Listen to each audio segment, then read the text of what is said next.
Ladies and gentlemen, good morning. Can I just start by saying I am so impressed that you are here. I looked out of the window this morning and it was definitely one of those mornings for rolling over and going straight back to sleep. So I am deeply impressed. I assumed that there would be rows and rows of empty chairs, and yet here you are. It's like sort of Harrod's Sale. You're first in, you're at the first talk. Well done. Golden unicorns all round. They'll be distributed at the end of the talk, so well done. The introduction to this talk says it can be an occasionally complicated system. I think the independent school system has become permanently complicated, so I hope that this morning we can unpack it a little bit. Can you hear me okay at the back? Is that all right? Yes, yeah, nodding, that's good, fantastic. Well, thank you, Rosalind, for that very kind introduction.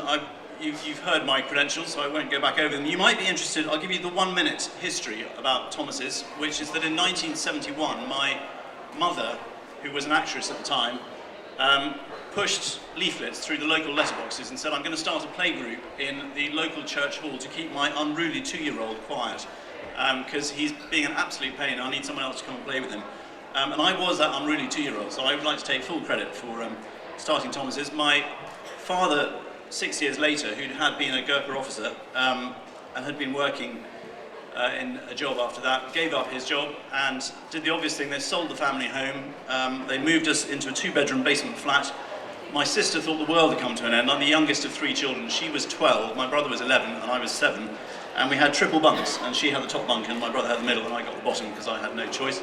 And we moved into a 2-bedroom flat. My parents took a 10-year lease on a building in Cadogan Gardens and started a school with 7 children and 2 teachers. So that's where it all began. And I tell that story because it wasn't until I was a parent at the age of 40, which was how old my father was with 3 children, and I had 3 children at the time, and I thought, what would happen if I came home to my wife today and said, I've had a fantastic idea, let's sell the family home and let's start a school? And I know what she would say, and it wouldn't be yes. So it was only at that point that I realised what a huge move that was. And it's just at that point where my parents were trying to do their best for the family, and I think that's very much the state that we're all in now. So since then, I think perhaps more importantly in terms of this talk, I'm married to Katie. We have 3 children, and they're now 3 teenage children. They all came through my own school, Thomas's Battersea, which is a school of 540 boys and girls, just a mile away from here. And I've been through this process as a parent as well, and I think that perhaps is the best qualification for me able to talk to you this morning. Thomas's itself has grown. We now have 2,000 children in 5 different schools. There are 4 prep schools, there's 1 primary academy, and I've been the head, as you've heard, at Battersea for the last 18 years. So I've grown up very much with the schools, and I hope that some of that experience, 22 years worth of headmastering, I will distill into the next half an hour or so, and I must make sure that we leave plenty of time for questions. So that's quite enough about me. Let's just do a bit of audience participation to make sure that you're awake and still here. So just about you, in terms of your children, so think of a child, your child preferably, and I'd just be interested to know how old they are. So the child that you'll think about in terms of being here this morning, hands up if they are below the age of 4, so between 0 and 4. Okay, early starters, well done. Between 4 and 7, 7 to 11, 11 to 13, 13, above 13, you're in the wrong talk. Well done, Battersea. I made that joke last year. All of this is actually available on the website, so you can actually just go and have a cup of coffee and watch this on the website if you'd rather. But anyway, there we go. And are they boys or girls? So hands up if you're thinking of a boy or a girl. Both, possibly, could be both. Okay, and are you contemplating day school or boarding school? So hands up for day school, definitely. Boarding school, definitely. Not sure. Okay. In terms of your education, were you educated in the UK or outside the UK? So in the UK, hands up. Outside the UK, hands up. Okay. And are your children currently in independent schools or maintained schools? So private sector, hands up. State sector, hands up. Okay, great. It's a bit like a workout, isn't it? You all look rather marvellous. You're doing this, fantastic. Good, okay, well we'll have to cover pretty much everything. I'm going to assume almost zero knowledge, so apologies if this is already very familiar to you. But we'll go at it quite quickly. Just before I launch into the detail, I think perhaps the most useful bit of this talk that I will do is walk you through year by year from year 3 to year 8. So we'll go through each year, so you've got a sort of checklist about what you should be doing when. Before I get into that, I just would urge all of you to step back for a moment and just give you a little bit of context. So at my school and at many of the schools that you might visit today, you will hear about the broad context of education. At Thomas's, we talk about our most important school rule, which is to be kind. Simply that. We talk about high academic standards, but they're set within a broad curriculum. Going back to my parents, they were adamant that the reason they started the school was they wanted to see, my mother wanted to see lots more art and drama and music within the curriculum. My father wanted to see lots more sports. And that was the basis of the education that they began. We talk a lot about values, about nurturing kindness and courtesy, about honesty and respect and independence, confidence, leadership, humility, and being givers and not takers. This is what we're engaged in as parents and as educators. It's a noble pursuit. It's about trying to develop an environment which is about human flourishing in the broadest possible sense. And I start with that because the minute I start talking about senior school entrance exams, registration deadlines, and pre-assessments, you're going to have this sense of rising anxiety, and you're going to get more and more anxious about whether or not you're doing the right thing at the right time. And it's very easy to lose sight of that broad perspective, which is why we're contemplating this kind of education in the first place. So my plea to you, both the next half an hour and also as you go around the schools today, is do try to keep perspective. It's very easy to lose sight of it and become very caught up in the short-term anxieties of doing the right thing in terms of the process. But do try to maintain that sort of broad perspective about what we're all trying to achieve in the education of our children. It can be, the independent system can be a very hard system to understand, mainly because there is no centralised system. Those of you who are educated outside the UK and who are quite used to going to the local school, you started at 4 or 5, you went through to 18, there was no discussion about where you were going to go, will be absolutely baffled by the conversations that you've had about the UK system and what you need to do when. And the reason for that is that these schools are independent. It is up to each school to decide how it wants to admit children, and there is no centralised system, which immediately makes it incredibly difficult to describe the system, because the system is there is no system. So I'm going to try and walk you through the closest approximation to the route through into these schools.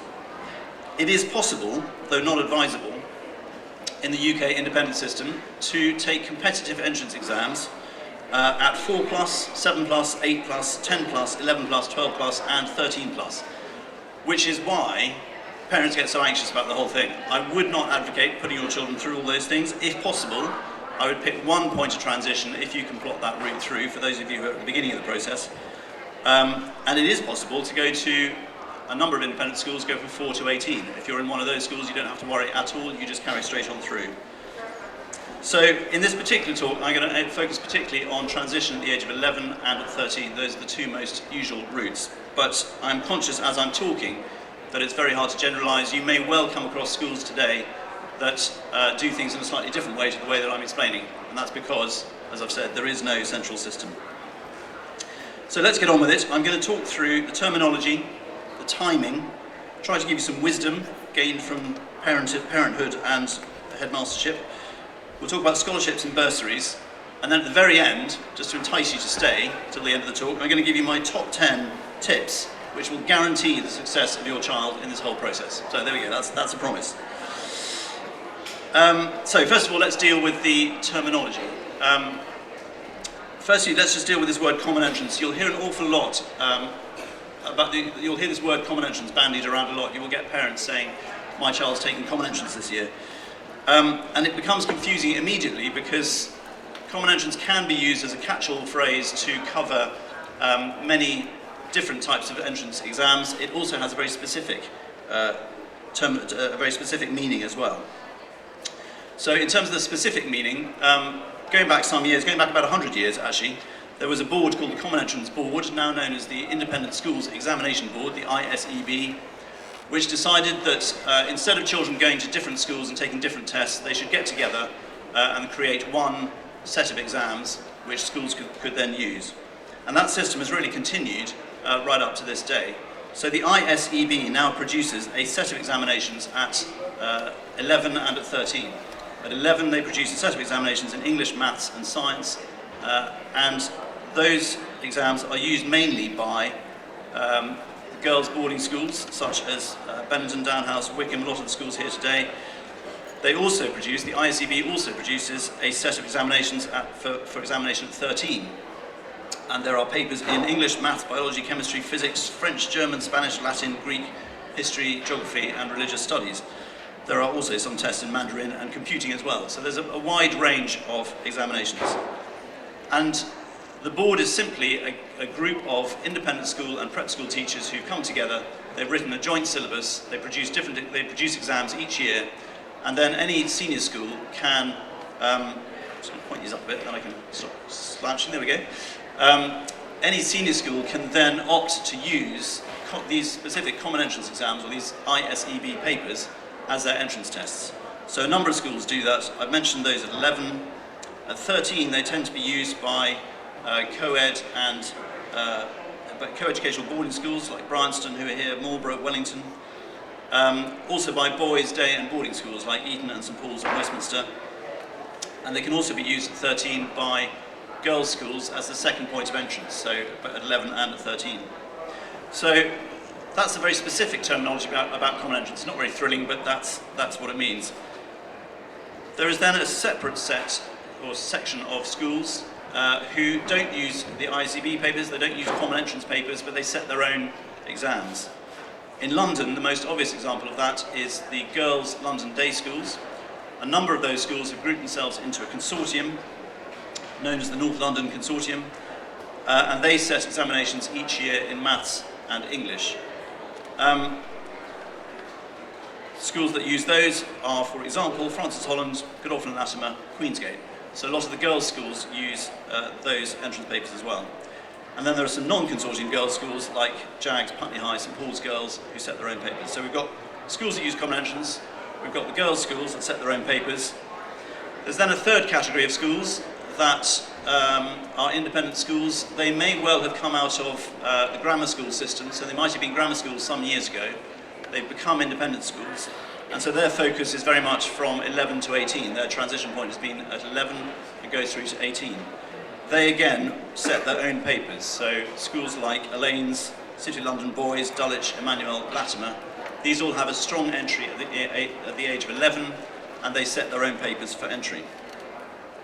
And finally, there's another group of schools that decide they're so different to all the other kind of schools, they will simply do their own thing. So a school like Winchester, for example, sets its very own papers at the age of 13. So I can see from your expressions I confused you already. There are these different categories of schools.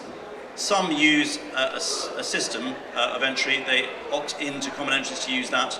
Some have grouped together and set papers as a consortium, and some set papers individually. So already you can see that there's a wide range of different types of tests at different ages. And that's why it becomes confusing when we talk about common entrance as if it were one exam. One piece of misinformation that I have to deal with quite often in my school is for parents who've not been through it before. A lot of parents assume that there is some kind of national exam which all children will take, and you take that exam, and then based on your results you will then go and apply to these independent schools. As you can see, that's not the case. In the independent system you do it the other way around. You decide on the school first, you work out which schools you'd like to apply to, and then you find out which papers they set, and that will dictate the process you go through. So there is no kind of national exam that every child sits, which all independent schools then use. Got it? Ish. Good. It's very early on a Saturday morning to take that all in. All right, well with that kind of rather waffly preamble, let's just walk through year by year what you should be doing in terms of the timing of the process, and I hope this will be a useful checklist that you can sort of check against what you're doing. I think it really begins as early as year 3. So year 3 is the year when your children are 7 turning 8, and in that year I would say begin the debate. I'm sure it's begun already, you're here, I'm sure you've been talking about your children's education since they were born, but in year 3 it's a good time to, or you're in plenty of time to address 2 or 3 big questions. And the questions that I would set to you for your homework, for the sort of the starting point, first is those questions I asked at the beginning: day or boarding school? Do you have strong views about day or boarding?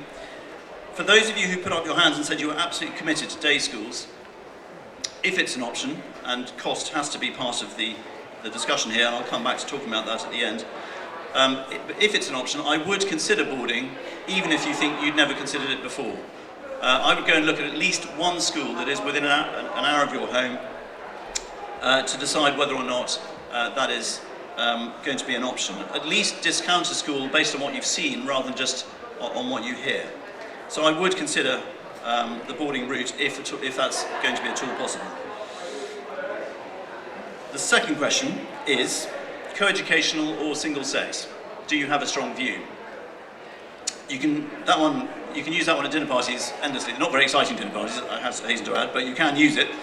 The most sensible feedback that I've ever heard was from Dr. Joanne Deek, who is a neuroscientist. She spent a long time studying the sort of teenage and adolescent brains, which is sort of fascinating, really. That's an endless topic of discussion. And she came to the conclusion that 75% of girls will do best academically in all girls' schools, and that 75% of boys will do best academically in co-educational schools. So you can square that circle. So long as there are some brave girls' parents who are prepared to go co-ed, as I did, then we'll all be fine. So anyway, that's up for discussion. I think perhaps the most sensible advice I've ever heard is that a good school is a good school. Actually, this whole debate about co-educational versus single-sex, we can go around the houses. You've got to decide on your priorities as a family. You may feel it's more important that the social aspects growing up alongside each other will be better preparation for the world. You may be very focused on academic achievement, in which case single-sex education may be of interest. Anyway, that's a good one to discuss when your child is 7 turning 8. And the last big question, I think, is if you've got more than one child, should you try and find the right school for each child, or are you looking for one school that's going to be best for all of them? If your children are anything like mine, they'll be quite different.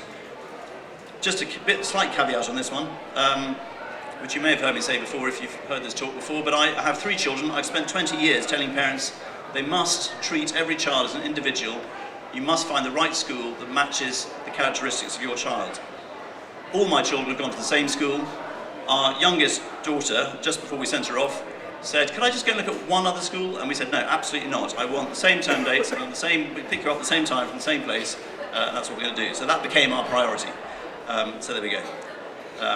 If in case you're wondering, it's Bryanston, which that's just at the foot of the stairs, so do go and have a chat to them. I strongly recommend it. It's been great. But there we go. Give a quick plug for Bryanston. That always goes down well with them. Anyway, so those are the big questions: boarding or day, co-ed or single sex, and one school for all or all for one.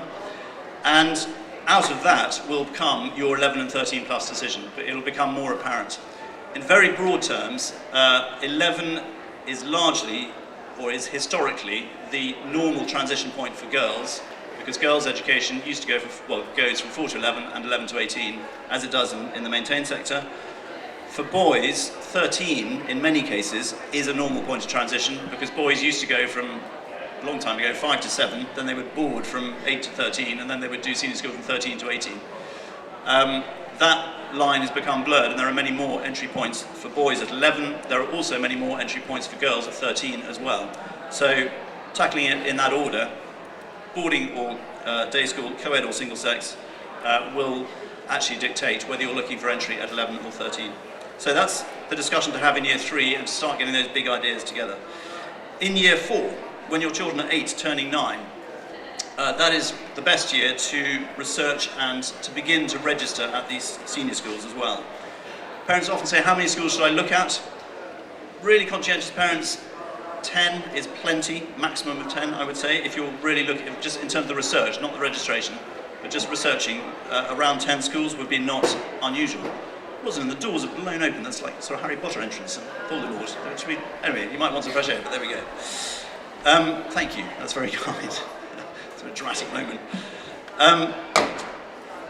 So beginning to look at websites, starting to look up schools, beginning to work on your long list of schools that you might be interested in, doing what you're doing today, and starting to visit, often based on geographical location and thinking about where they are in relation to the school journey.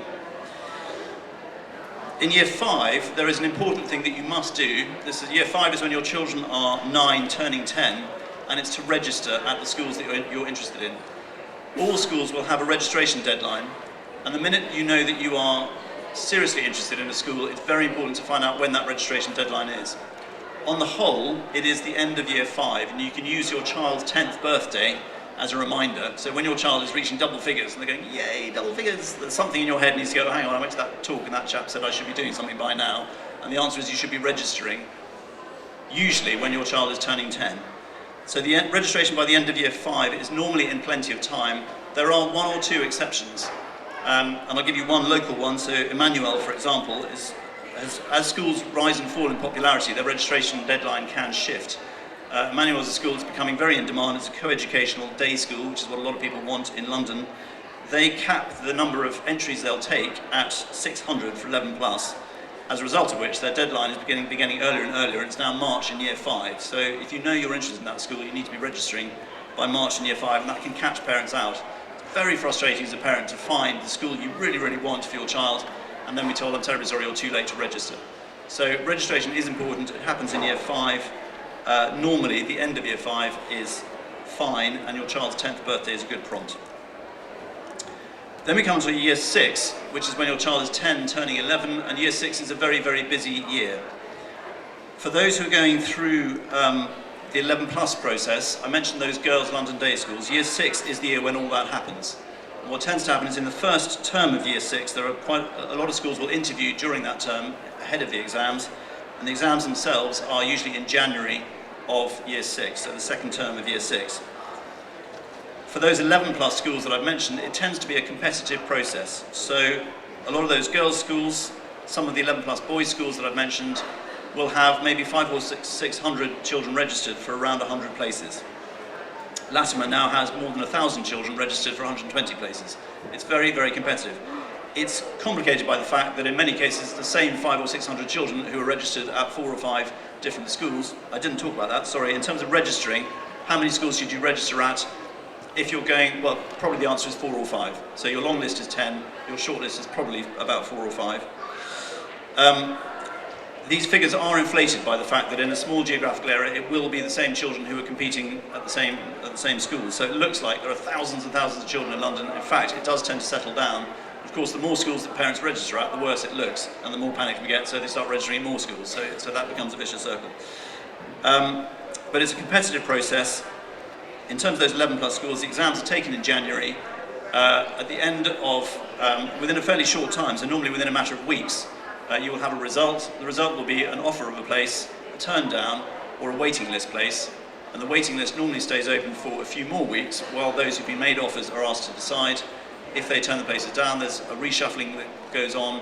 By March, everybody should know where they're going, and that's the outcome. It's a very, very compressed process. It's fairly frantic.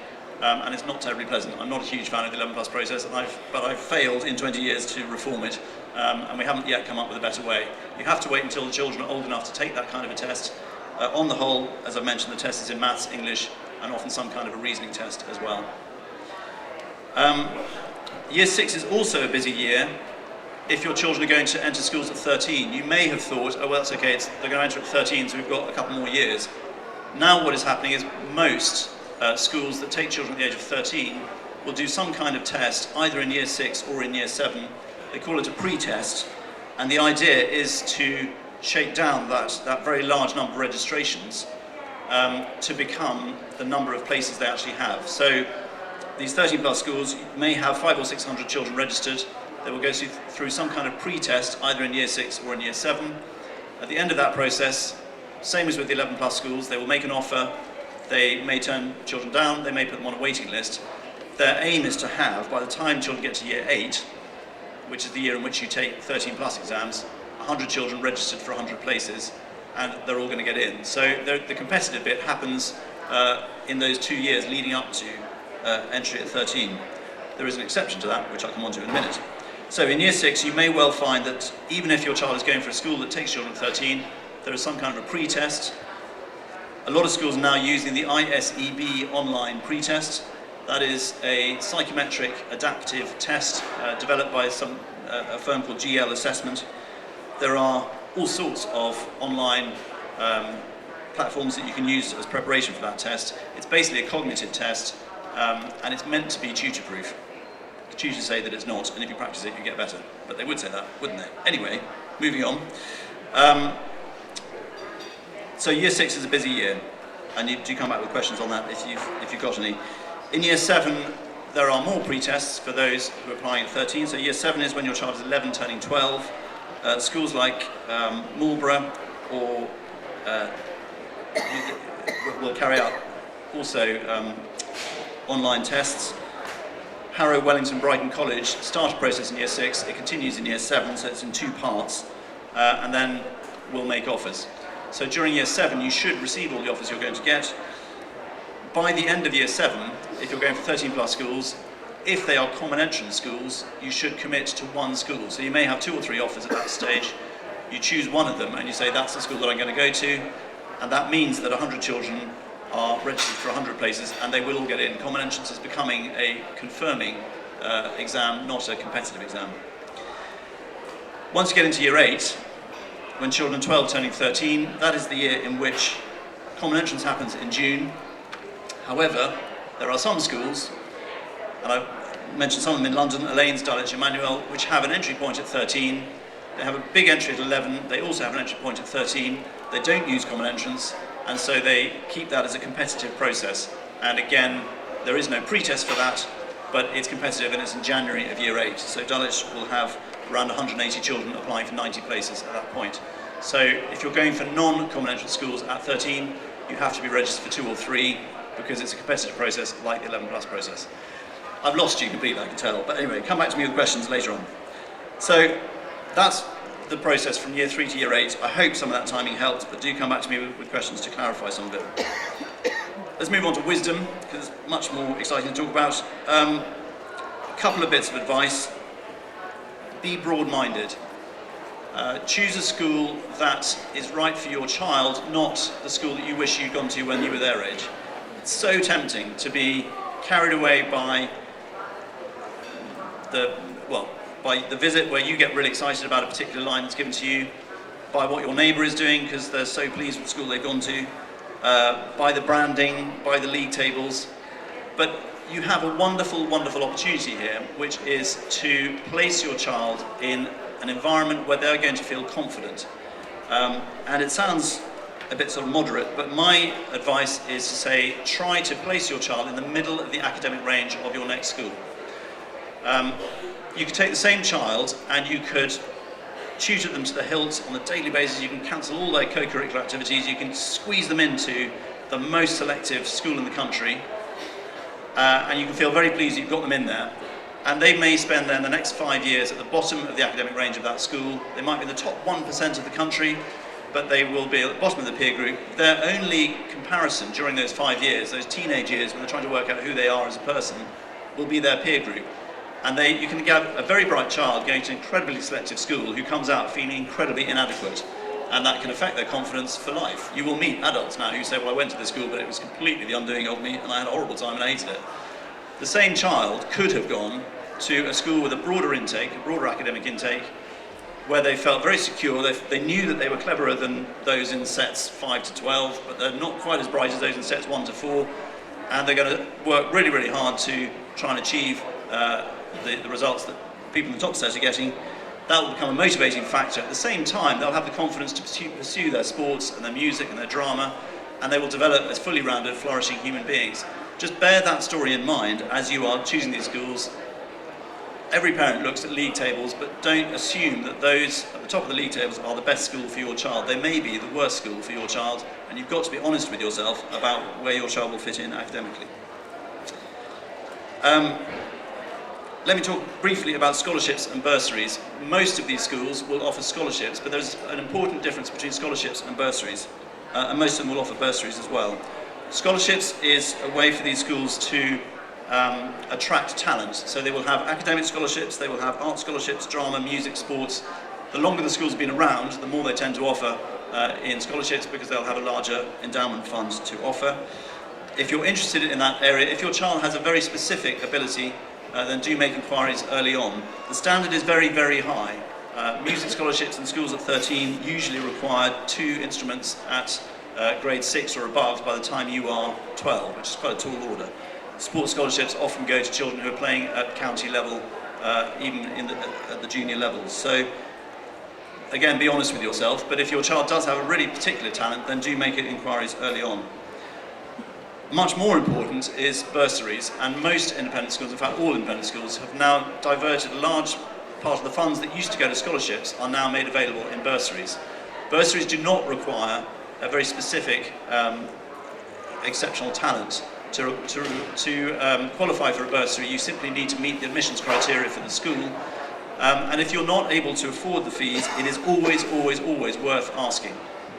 St Paul's last year famously said that they are now considering bursaries for a combined family income up to £120,000 a year.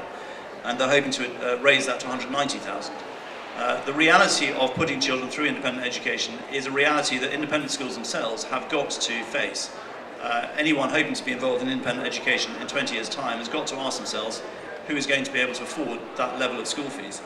And the answer is to live in central London with more than one child is an incredibly expensive business. To add independent schooling on top of that is even more expensive. And independent schools have got to respond. And what they're trying to do to respond is to build up funds that are going to make it possible for anyone to come, regardless of ability to pay, and it will be based entirely on merit. So never, never be afraid to ask about provision for bursaries.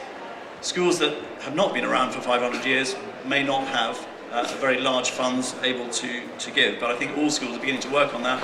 Last year, the figure I gave from the ISC, the Independent Schools Council, was 300 million. The most recent figure I've been given is 850 million, so there is a total of 850 million pounds made available in all these individual schools, which is now going into bursaries. So never be afraid to ask. Don't discount a school simply on the basis of cost, because most schools will do all they can to ensure that those who qualify on the admissions front will be able to come. The financial question is always separate from the admissions question. The financial question is dealt with by the bursar's office, the admissions is dealt with by the admissions office. Your ability to pay should not affect that initial inquiry. And schools will be very willing and eager to have that discussion with you, so do ask them and don't hold back. Right, finally, top 10 tips for success. So I haven't bored you to tears with the reality, but you did want to come to the sort of the nitty-gritty, so you've had it, so there we go. But actually, if you really, really want a successful child, this is it. This is my final pitch for how to produce a successful child. And one question I often get asked to parents is, what can we do to get our child ready? And should we tutor them from dawn till dusk? And the answer is, you should do these 10 things. Firstly, particularly those of you with young children, read stories to your child and with your child as often as possible, and particularly at bedtime, for as long as they will let you. I'm speaking now as a father of 3 teenagers who would say, "Dad, stop being so weird," and wouldn't let me go anywhere near them at bedtime. So I feel very nostalgic about that special, special time when you're reading bedtime stories and developing their language, having that incredibly secure time together. Read them bedtime stories as often as possible. Next one is have regular family meals at which everyone is heard, and ensure that the youngest is heard just as much as the oldest. Obviously it didn't apply in my family's case, my youngest wasn't allowed a word, but I speak as the youngest child. Validate their effort more than their outcome. You want your children to develop resilience, perseverance, and a healthy disregard for failure, rather than an anxious obsession with achieving a perfect score every time. So validate their effort, encourage them to fail. It's going to be very, very important in life. Notice their interests, validate and encourage their hobbies. My son went all the way through independent schooling. He is now applying to American universities. He wants to study photography. Where did that come from? It came from a camera that we gave him when he was 8 years old. And he then went on to do it as a club at school. Actually, what he's probably going to go on to do in life is not the sort of mainstream maths and physics. I don't know if anyone's going to employ him. If anyone would like to employ him in 4 years' time, please let me know. But anyway, there we go. But that's what he's going to want to do. It's been an interest of his that he developed when he was about 8, and it's grown, and I'm sure it's something that he's going to follow through. So notice your children's interests, encourage them, validate them, and let them develop. Listen to your children. Sometimes really listen to them with eye contact and everything, not just when answering emails or driving the car. Know the names of their friends. Be consistent so that if mum says no, it's no good asking dad. In my family, they worked out it was best to ask dad first because he was a pushover and he'd always say yes. Plan simple outings. They don't have to be extravagant, just one painting in one gallery on one Saturday morning perhaps. Give them a perspective and a sense of the eternal through an experience of the natural world. A walk by the sea, a chat beside a campfire, an appreciation of the age of trees or the distance of the stars. And finally, if there's one piece of advice I could give you to keep your children secure through this whole process, it is simply this, and you'll be doing it already. Love your children unconditionally for who they are now, with all their strengths, all their weaknesses, all their flaws and all their quirks. Tell them often that they are so loved, so that confident in that knowledge they will be empowered to grow up to be net contributors to society, developing positive relationships, and living meaningful, inquiring, interesting, rewarding and fulfilling lives. I hope that's been helpful. Good luck with the educational journeys that lie ahead of you and your children. Do cherish the moments that are right in front of you. Don't miss them while you are planning ahead. And thank you very, very much for listening.